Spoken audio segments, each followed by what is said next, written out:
Y'all ready to watch a Tubi movie for white people? It's got the beloved Blake Lively too. Stephanie, a widowed single mother who runs a mom vlog, gives her viewers a 5th-day update on the disappearance of her best friend Emily. And I'm sure Blake wants to disappear just like Emily right now. For her new subscribers, Stephanie narrates that she met Emily a few weeks ago at their son's school. Other parents think Stephanie on crystal meth because she's just as perky as her boobs. When her son Miles and Emily's son Nicky begged them for a play date, Emily invited Stephanie and Miles over to her house. But of course, Emily made a dramatic entrance at first with her quirky outfit that I'm sure Blake chose herself. At Emily's, Stephanie saw a naked painting of a red-haired Emily, who explained that she did art modeling to pay her way through school. She added that the painter got obsessed with her, so she stole the painting, thinking it might be worth something someday, because Emily is very self-absorbed, just like you-know-who. While Nicky and Miles played, Emily and Stephanie got acquainted over martinis. Emily shared that her husband Sean, who's an English professor at Goodell College, had written a book 10 years ago called Darkness at Dawn, which Stephanie said she loved. And Emily tried really hard to get Sean to fall in love with her back then, to the point of stalking him. Stephanie shared that her husband Davis died in a car accident with her brother Chris. She added that they're living off her husband's life insurance, half of which is for Miles's college. When Stephanie noticed Emily's left wrist tattoo and ring, Emily explained that the tattoo is a charity symbol with flames, and the ring is a family heirloom that belonged to Sean's great-grandma. That tattoo is the ugliest thing I've ever seen. When Sean walks in, the two have a great make-out session in front of Stephanie. Then Blake gets jealous when Sean and Stephanie bond over English literature. Afterwards, Emily shared that she felt like she was drowning because they're on the verge of bankruptcy and are struggling to find a decent nanny in all of Connecticut. Stephanie volunteered to watch Nicky if she needed it. One day, Emily walks in with another atrocious outfit. She automatically assumes Stephanie is judging her parenting. Stephanie took a photo of Emily for the yearbook, but Emily aggressively forces her to delete it. Stephanie profusely apologizes and says she's probably different from Emily's other friends. Emily makes a weird remark saying Stephanie would not want to be friends with her because she's like Khaleesi and has dragons. Stephanie later gave Emily a blue friendship bracelet. While having martinis, Emily initiated trading confessions, sharing that a few months ago, she had a threesome with Sean and Sean's teaching assistant Beth.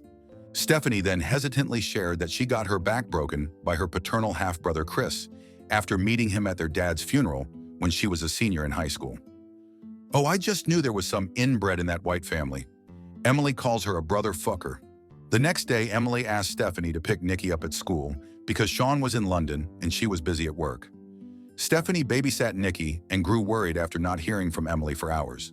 The next day, Stephanie called the Dennis Nylon HQ, Emily's job, to ask about Emily's whereabouts. Emily's assistant Valerie informed her that she is in Miami for a few days. The next day, Stephanie called Sean to inform him of what was going on, prompting Sean to fly home. They eventually call the cops. Sean informed the cops that Emily is an only child and her parents died when she was a teen. Stephanie then dismissed theories of abuse and infidelity. They're told they'll file a missing white girl and will contact Miami police. Afterwards, Sean and Stephanie talked about how private Emily is, with Sean sharing that Emily forced him to shut down his Facebook after he posted their family picture.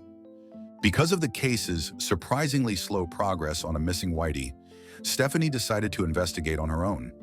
She visited the Dennis Nylon HQ, where she snuck into Emily's office and found a photo of Emily looking like a drug addict with the words, "Gotta have faith."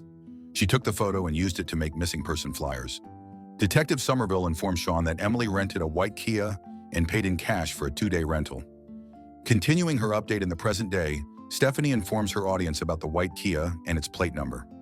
Shortly after, Stephanie receives an email from one of her viewers from Standish, Michigan, who matches Emily's thin lip description. Because of this, the Warfield police find the rental car at a Michigan lake. Sean heads out and breaks down upon seeing Emily's corpse.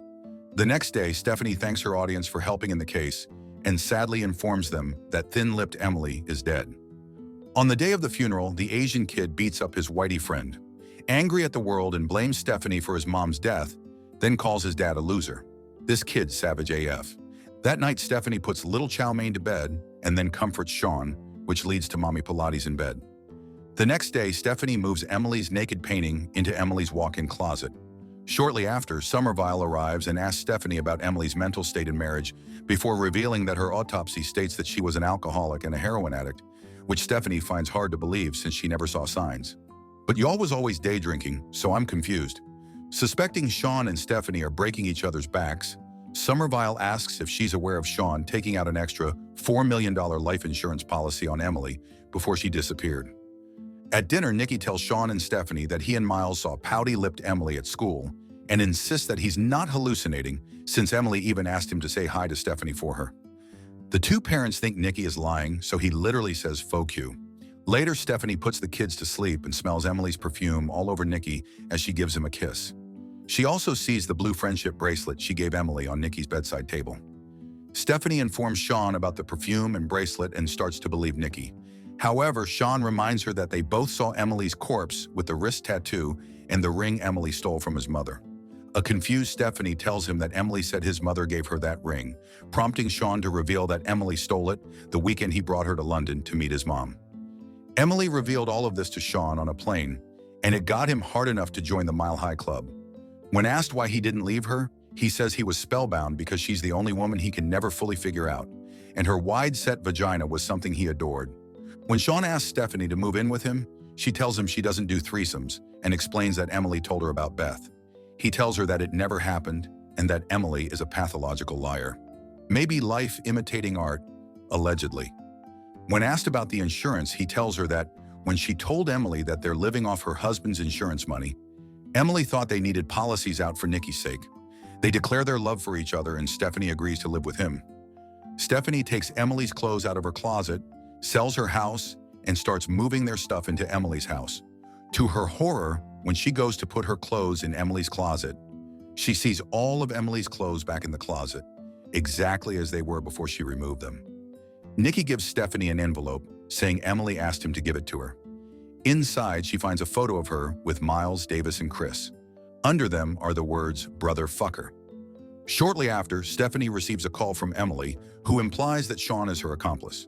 Stephanie confronts Sean and informs him that Emily called her, but Sean tells her that she's just experiencing stages of grief and offers to arrange a meeting with his friend from the psychology department. Later, as Stephanie stares at Emily's naked painting, she remembers crying to Emily, blaming herself for Davis and Chris's death. She recalls Davis, her husband, confronting her about his suspicion that Miles is Chris's son and angrily driving out with Chris, which led to the car crash. Okay, but her half-brother kinda foined, so I get why she did incest. After Stephanie's confession to Emily, they spread herpes to each other for some reason. Shortly after, Stephanie sees that the artist signed the painting. Diana Hyland. Flat-headed Stephanie tracks down Diana, who says that the muse's name is Claudia, not Emily, and that Claudia was a con artist who ruined her career and disappeared. She was so in love with Claudia that she's all she could paint, and she even paid off her debts.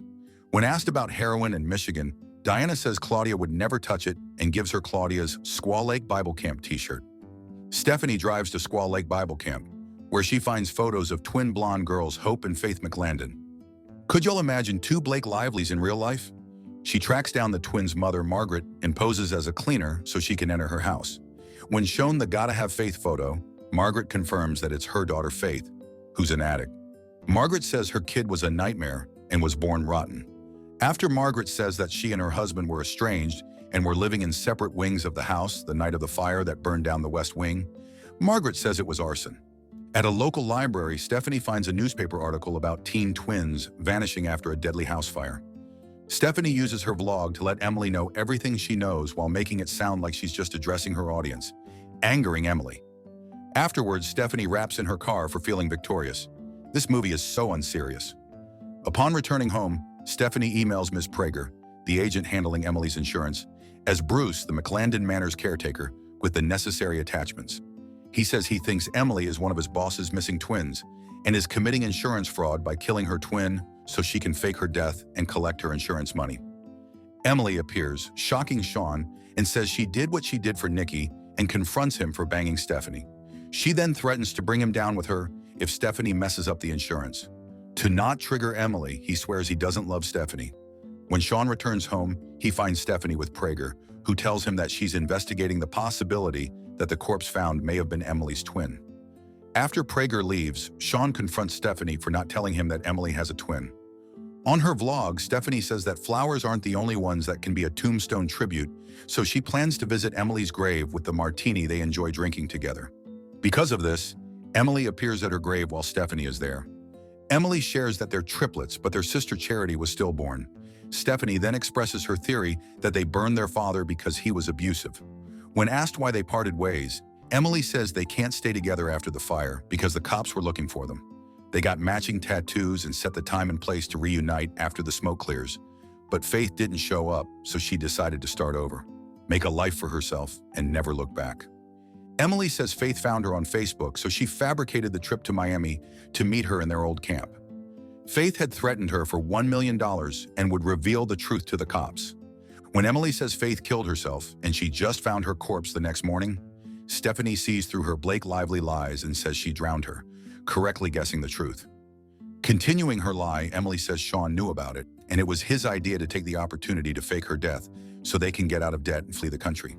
When Stephanie doesn't believe her, she plays an audio recording of Sean saying he doesn't love Stephanie. Successfully turning Stephanie against Sean, Emily convinces her to frame Sean for Faith's death. Stephanie later logs into the Goodell College website using Sean's email and then plants a document in his car's glove compartment. The next day, Sean is horrified to see cops confiscating his office computer and other belongings. Stephanie also refuses to listen to him. Emily hits herself with a wrench and then tearfully walks into the Warfield police station with her face bruised and bloody. Because of this, Sean is arrested. She really gone girled herself. Sean posts bail and returns to Emily's house, where Emily greets him and reveals Stephanie helped her frame him. Stephanie arrives and threatens Sean with a gun, saying she got used for sucking his D. Then she shoots Sean, but Emily tells them she knows they're just trying to get a confession out of her to clear Sean's name because she had found the mics the police had planted. Sean isn't really shot. Emily shows that she had disabled the mics and says she had been on the run for 10 years, so she knows how to manipulate the system. Since they're determined to bring Emily down, Emily says a murder-suicide will be a fitting end for them. The thin-lipped shoots Sean and admits to killing her dad and sister. Stephanie reveals that there's a hidden camera on her sweater, which is live streaming on her vlog. Realizing she's caught, Emily runs outside and Stephanie follows. Emily turns around to shoot Stephanie, but Darren, a parent from Miles' school who has been watching the live stream, runs her over. The cops then arrive and apprehend Emily. 6 months later, Stephanie's vlog hits 1 million subscribers, and she has helped solve some other cases. Sean lives with his son Nicky elsewhere. Emily is serving a 20-year sentence for the murders of her father and sister and the attempted murder of her ex-husband Sean. 20 years seems like a very light sentence. What did you guys think of this one? I can't get over Blake's mediocre acting, but I'm kind of curious to see the sequel and see where it's headed. Subscribe to watch more videos like this. Turn on notifications. And leave a like, it really helps the channel out. Thank you for watching.